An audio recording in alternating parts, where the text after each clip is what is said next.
advice. We provide respite support so that elders who are disabled can go away for the weekend and help their relatives to get some time for themselves. The other way we help carers is by working with the paid carers, so the Carers Association, the care workers who visit people in their homes, and we're one of the few councils in the country who've adopted what's called the Ethical Care Charter, which means we pay our care workers more than most councils do. We pay them for travel, we pay them for training, we pay them for holidays, and we want to improve that offer for our care workers. There's several thousand care workers in town, so we're on their side. And when I became mayor, one of the first things I do was to introduce the Ethical Care Charter to make sure our care workers were paid a better wage. It's still not a great wage, but we want to do better still. From my side is the last one. You mentioned here electricity and gas. Yeah. There's a bill that goes very much up. Mm-hmm. What kind of support the council gives? Okay, we have a tackling poverty program, which is several £1 million a year, which we put into tackling poverty. On top of that, we put some extra funding. I think another £200,000 into helping some of the very poorest people in Tower Hamlets with their energy bills. Because if people have a choice between eating or heating, then we want them to not have to make that choice. What we do with the voluntary sector is we help voluntary sector organisations by funding them, but we also help them to fund themselves through fundraising from other places. So for every pound we put into the voluntary sector, there are several other pounds that are raised by contributions that help them to help people. It's shameful that there are so many food banks in our community. What we need to do is to help people tackle the poverty that holds them back. This support is for temporary for the election purpose, or is it going to continue? If we need to help people with their energy bills, in the end, the government needs to take the biggest decisions on that. But we have lots of people who are very, very hard up in our borough. They have children at home. They go to the supermarket. They have no money in their pockets. We want to help them with their heating bills as well as with their eating bills. But we want to support people in the community to get into work, to help themselves, but to help people who can't get into work, so single parents, people with disabilities. So we're here to help the community. That's one of the reasons why local government is so important. Mr. Mayor, any project for mother tongue language? Okay, so we support mother tongue teaching. I was very proud to be in Alto Valley Park recently to commemorate the language martyrs. Obviously, the storm stopped us from holding the event at midnight, and we continue to support mother tongue teaching in our community. We have a fund to support organisations with their setup funding. I'm happy to go away and look at whether we can support them longer term with funding mother tongue projects. And we have a more comprehensive support for mother tongue teaching than just about any other council in the country. Anything for small business? Yep. Well, first of all, we're grateful that the government has supported small business with some of the council tax reductions, business rates reductions, and we've been helping them to that. We also have an advice service. We're also helping people by looking for affordable workspace, reducing the rents for accommodation. We're also helping people with training and skills work. We want to get big businesses to use small businesses to help provide their supplies and services. We want to make sure that rents are affordable as much as possible.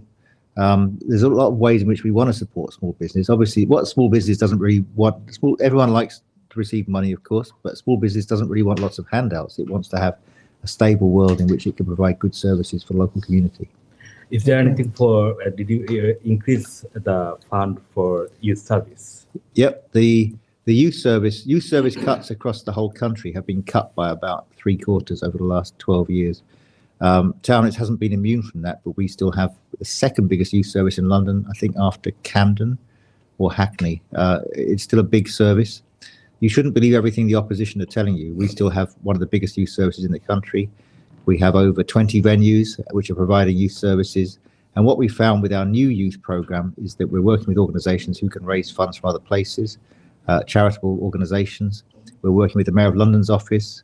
We're working with faith organisations.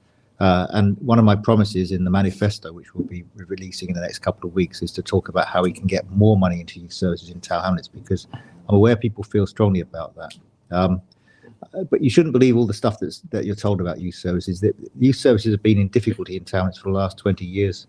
There was not a golden age of youth services. It's been a difficult position. It's been quite hard changing the service. Do you want to add anything on that? Yes, so it's about also expanding the provision for our young people.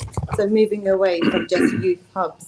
And essentially that's what youth service was, youth hubs. it's moving away from that, because young people have moved away from just hubs. It's not just buildings, it's about buildings, it's about the detached outreach work as well. So making sure that youth provision and responsible adults are around where young people are. So it's about how we lock it into schools, youth centres, youth hubs, detached work, where our families and children's hubs as well, the centres that we've got for our families in particular. How do we use those particular provisions for our young people? Because these are all services available to all of our young people in the borough, and we need to make sure that they have access to these services as well. So it's expanding from the current provision around just hubs. It's about evolving that service, and we are looking at external funding. So we had Sadiq Khan, the Mayor of London, come down to Tower Hamlets, who's given us just under £1 million to deliver on youth provision within the island. And also, as the Mayor was speaking about the community and the voluntary sector as well,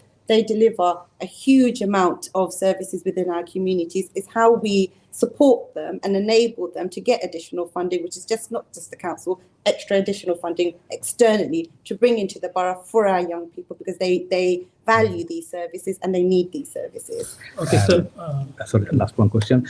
What's for the tackling the crime and drug? What's in your budget? Okay, I'm really pleased you asked that, because of course the other part of the youth service conversation is sometimes you go to places in the borough and it's as if the borough is full of crime and challenges and antisocial behaviour. There is a problem, and we spend more than most councils on crime and antisocial behaviour.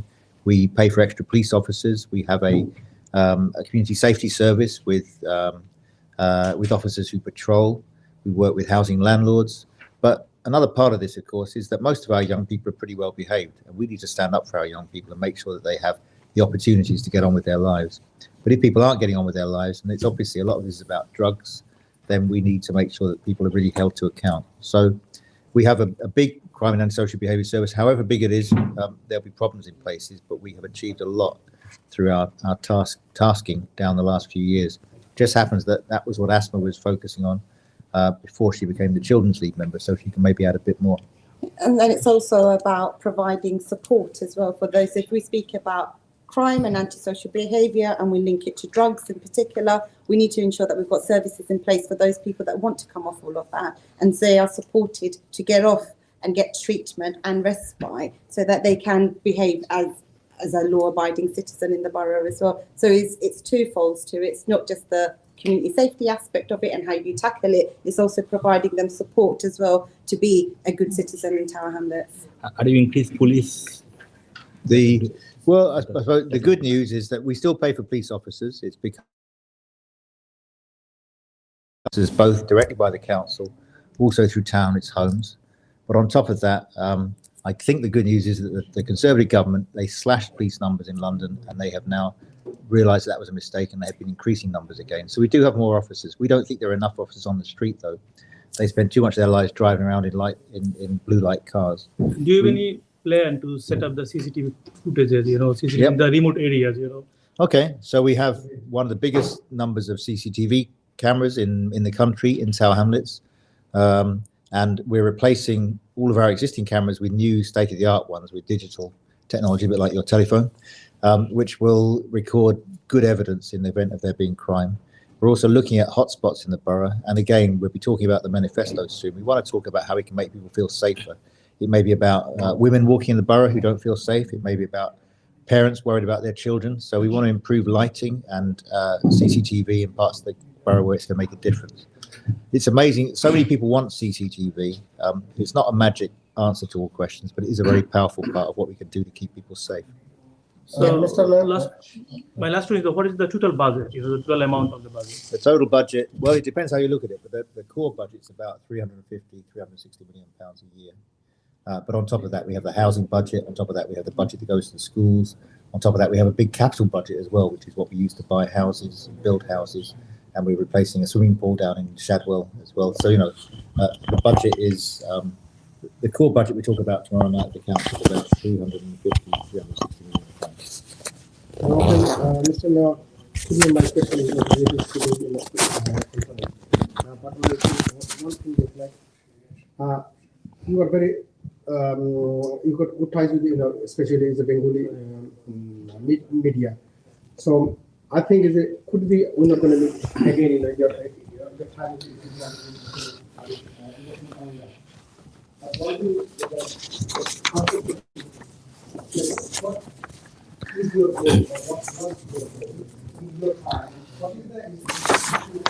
দর্শক, আশা করছি সবাই ভালো আছেন। এই মুহূর্তে আপনারা যারা আমার সাথে লাইভে সংযুক্ত আছেন, আমি আছি টাওয়ার হ্যামলেটস কাউন্সিলে। আজকে 350 থেকে 360 মিলিয়ন পাউন্ডের একটি বাজেট ঘোষণা করা হয়েছে আজকে মেয়র জন বিক্সের পক্ষ থেকে, এবং তিনি সেখানে এই বাজেটের যেই যে খাতে তিনি বরাদ্দগুলো রেখেছেন টাওয়ার হ্যামলেটস, আপনারা জানেন যে সবচেয়ে বেশি বাংলাদেশি বসবাস করেন হচ্ছে এই টাওয়ার হ্যামলেটসে, এবং এখানকার বেশিরভাগ বাসিন্দাই বাংলাদেশি, এবং টাওয়ার হ্যামলেটস কাউন্সিলের বেশিরভাগ কাউন্সিলরও হচ্ছেন বাংলাদেশি অধ্যুষিত। এই বাড়াতে আপনারা জানেন যে নানান ধরনের ক্রাইম থেকে শুরু করে অনেক সমস্যা রয়েছে। হাউজিংয়ের সবচেয়ে বড় দীর্ঘ লাইন সারা ব্রিটেনের মধ্যে এই টাওয়ার হ্যামলেটস কাউন্সিলে। সবকিছু মিলিয়ে এই বাজেটটি অত্যন্ত গুরুত্বপূর্ণ এখানকার বাংলা অধিবাসীদের জন্য, বিশেষ করে বাংলাদেশি নাগরিকদের জন্য। এবং সেইখানে তিনি যেটি বলেছেন যে ফ্রি স্কুল মিল সেটি তারা রেখেছেন। আমি আজকে বাজেটের যেই 360 মিলিয়নের যে বাজেট ঘোষণা করা হয়েছে সেই বাজেটের মূল বিষয়গুলো আপনাদের সামনে একটু তুলে ধরবো। টাওয়ার হ্যামলেটের 32টি পাড়ার মধ্যে কাউন্সিল ট্যাক্স রেট তাদের সর্বনিম্ন অবস্থান এবারও ধরে রেখেছে। আপনারা জানেন যে সারা দেশে কাউন্সিল ট্যাক্স বৃদ্ধি পেলেও টাওয়ার হ্যামলেট কাউন্সিল চেষ্টা করেছে যাতে তারা কাউন্সিল ট্যাক্স না বাড়ানোর জন্য এবং সবচেয়ে কম কাউন্সিল ট্যাক্স মানে রাখার জন্য। তো টাওয়ার হ্যামলেট কাউন্সিল কিন্তু একবারে সিটির লন্ডন শহরের অন্যতম স্থানে এটির অবস্থান। করোনা ভাইরাসের কারণে জীবনযাত্রার ব্যয়ের বৃদ্ধির পটভূমিতে বাসিন্দাদের আর্থিক স্বস্তি দেওয়ার উদ্দেশ্যেই কিন্তু কাউন্সিল ট্যাক্সের একটা অংশ ফ্রোজেন করে বয়স্ক মানুষদের সহায়তার জন্য শুধুমাত্র 1% ট্যাক্স বাড়ানো হবে, এবং এই 1% সরাসরি চলে যাবে অ্যাডাল্ট এবং সোশ্যাল কেয়ার খাতে। এবং গড়ে এই বৃদ্ধির হার সপ্তাহে 83 পেন্সের মতো বাড়বে, মানে মাসে 2.5 থেকে 3 পাউন্ডের মতো বাড়বে কাউন্সিল ট্যাক্স। এবং রাজধানী লন্ডনের 32টি পাড়ার মধ্যে এটি হচ্ছে সবচেয়ে কম।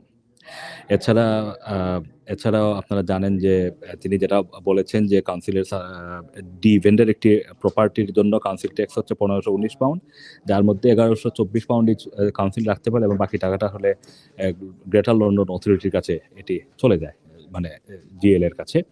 তারপরে প্রস্তাবিত বাজেটে কিন্তু মানে টাওয়ার হ্যামলেটের যে পরিচ্ছন্নতা এবং রিসাইক্লিং, তারপর adult social care, special educational need, community safety, নারী এবং শিশুদের সহিংসতা মোকাবেলা, কেয়ারারদের সহায়তা, ফায়ার সেফটি ইত্যাদি খাতে বরাদ্দ বাড়ানো হয়েছে। এছাড়াও বাসিন্দাদের গ্যাস ও বিদ্যুৎ বিলেও আর্থিক সহায়তার পাশাপাশি তাদের অনলাইন ব্যবহার করার জন্য আরও আলাদা কিছু বরাদ্দ রাখা হয়েছে। প্রস্তাবিত বাজেট অনুযায়ী কাউন্সিলের ফান্ডেড পুলিশ অফিসাররা বর্তমানে কর্মপরিকল্পনা মোতাবেক কাজ করে যাবেন, এবং বাড়ার নিরাপত্তা বৃদ্ধিতে 3.1 মিলিয়ন পাউন্ড বরাদ্দ বাড়ানো হয়েছে পাবলিক স্পেসের সিসিটিভিগুলোর উন্নয়নের জন্য। মানে বিভিন্ন জায়গায় যে, এবং মেয়র যেটা বলছেন যে সারা দেশের মধ্যে টাওয়ার হ্যামলেটে হচ্ছে সবচেয়ে বেশি সিসিটিভি মোতায়েন করা আছে বিভিন্ন জায়গায়, এবং সেই সিসিটিভিগুলোকে আবারও অত্যাধুনিক ক্যামেরা দিয়ে রিপ্লেস করা হবে, এবং সেজন্য 3.1 মিলিয়ন পাউন্ড বরাদ্দ সেখানে দেওয়া হয়েছে। এছাড়াও জ্বালানি সহ আপনারা জানেন যে জীবনযাত্রার ব্যয়, তারপরে ইন্টারেস্ট রেট, ন্যাশনাল ইন্স্যুরেন্স বৃদ্ধির কারণে মানুষের জীবনে যে প্রভাব ফেলেছে এর গভীরতা এখন পর্যন্ত আসলে মানে এটা নির্ণয় করা সম্ভব হয়নি। তবে তিনি যেটা বলেছেন যে অতিরিক্ত আর্থিক সহায়তা পেতে পারেন এমন কিছু উদ্যোগ বাজেটের মধ্যে নেওয়া হয়েছে, এবং সেখানে ফ্রন্টলাইন সার্ভিসও বরাদ্দ বাড়ানো হয়েছে। মেয়র আরও বলেছেন যে 19,000 প্রাইমারি স্কুলের শিক্ষার্থীদের জন্য যে ফ্রি স্কুল মিলকে তারা রক্ষা করার চেষ্টা করেছে, মানে এবারও এই আগামী 1 বছরও কিন্তু ফ্রি স্কুল মিল সেটি থাকবে, এবং শিশু প্রতি বছর একজন শিশুর জন্য 450 পাউন্ড খরচ করতে হয়, এবং সেটি কিন্তু কাউন্সিল বরাদ্দটি রেখেছে। মানে বাচ্চারা যারা টাওয়ার হ্যামলেট কাউন্সিলের যে স্কুলগুলোতে যায়, যে পাবলিক ফান্ডেড স্কুলগুলোতে, সেগুলোতে তাদেরকে যে মিলটি দেওয়া হয় সেটি এবছরও ফ্রি রাখা হবে। এছাড়াও কিন্তু বাজেটের নিম্ন আয়ের বাসিন্দাদের জন্য শতভাগ কাউন্সিল ট্যাক্স রিডাকশন স্কিম বহাল রয়েছে। যারা একেবারেই লো ইনকামের মধ্যে রয়েছেন তাদের কাউন্সিল ট্যাক্স 100% পর্যন্ত ডিডাকশন করার স্কিম রাখা হয়েছে। কেউ যদি সেটার জন্য এলিজিবল হন, আবেদন করেন, তাহলে সেটি তাদেরকে দেওয়া হবে। এর পাশাপাশি আরও 2000 কাউন্সিলে আরও 2000 বাড়ি নির্মাণ, তারপরে চাকুরি এবং ট্রেনিং দেওয়ার জন্য, মানে মানুষকে স্কিল ডেভেলপমেন্ট করার জন্য, তারপর আইডিয়া স্টোর এবং লাইব্রেরিগুলো খোলা রাখা যেখানে ইউথরা তাদের আরও বেশি টাইম স্পেন্ড করতে পারে। পার্ক এবং স্পোর্টস ইভেন্ট এবং লেজার সেন্টারগুলোতেও বিনিয়োগটা বাড়ানো হয়েছে। এবং এই সংবাদ সম্মেলনে আর উপস্থিত ছিলেন ডেপুটি কাউন্সিলর আসমা বেগম। এই হচ্ছে আসলে আজকের যে মেয়র জন বিক্সের সংবাদ সম্মেলনের বিস্তারিত, যেখানে তিনি আজকে 350 থেকে 360 মিলিয়ন পাউন্ডের বাজেট ঘোষণা করেছেন এবং সেই বাজেট ঘোষণার মধ্যে অগ্রাধিকার ভিত্তিতে বাড়ার বিভিন্ন আপনারা জানেন যে টাউন অ্যান্ড কাউন্সিল অপরাধ প্রবণ এলাকা, সেই অপরাধকে ট্যাকল দেওয়ার জন্য পুলিশিং, তারপর ড্রাগ নির্মূল করার জন্য কিছু বরাদ্দ রাখা হয়েছে, কিছুটা বরাদ্দ বাড়ানো হয়েছে। সবকিছু মিলিয়ে এই হচ্ছে আসলে টাউন অ্যান্ড কাউন্সিলের আজকের বাজেট অনুষ্ঠানের যেই বক্তব্য সেটি। আপনারা যারা টাওয়ার হ্যামলেটসে বসবাস করেন, বিভিন্ন ধরনের স্কিম রয়েছে টাওয়ার হ্যামলেট কাউন্সিলের, এবং কি আপনার যদি ইনকাম লো হয়ে থাকে তাহলে আপনি কাউন্সিল ট্যাক্স সম্পূর্ণ ফ্রি পেতে পারেন, সেটিও কিন্তু সম্ভব রয়েছে এবং এই বাজেটে এবছরে এটিকে রাখা হয়েছে। এই বিষয়গুলো সম্পর্কে বিস্তারিত জানতে আপনারা টাওয়ার হ্যামলেট কাউন্সিলের যে ওয়েবসাইট রয়েছে অথবা সংশ্লিষ্ট ডিপার্টমেন্টে ফোন করলেও আপনারা এই বিষয়ে বিস্তারিত তথ্য জানতে পারবেন। সবাই ভালো থাকবেন, সুস্থ থাকবেন, আল্লাহ হাফেজ।